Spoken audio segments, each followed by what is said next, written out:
আপু সালাম আলাইকুম, ভালো আছেন? ওয়ালাইকুম আসসালাম। হ্যাঁ, ভালো আছি। আপনারা ভালো আছেন? জি আলহামদুলিল্লাহ। আপু আপনার ফ্যামিলির অবস্থা যে আপনি অফ ক্যামেরাতে বলেছেন আমরা শুনছি।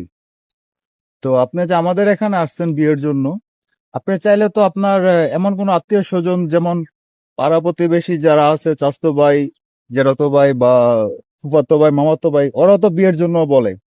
তো আপনি চাইলে তো ওদের কাছেও বিয়ে বসতে পারতেন বা ওদেরকে বিয়ে করতে পারতেন, তাহলে কেন করেন নাই?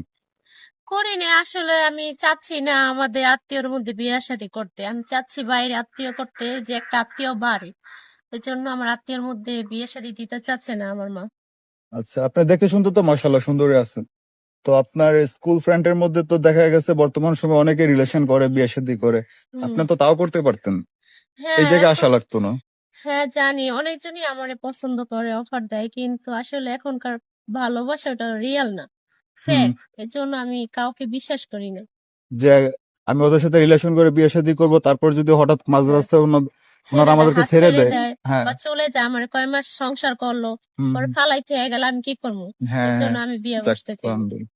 তো এই জন্য আপনি চাইতেছেন যে এমন একটা ভালো মানুষ আপনাকে বিয়ে করুক, হুম। যিনি সারা জীবন আপনার হাত ধরে রাখে। জি।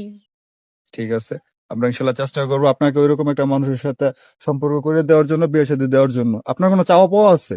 না, আমার চাওয়া পাওয়া নাই। আমার এক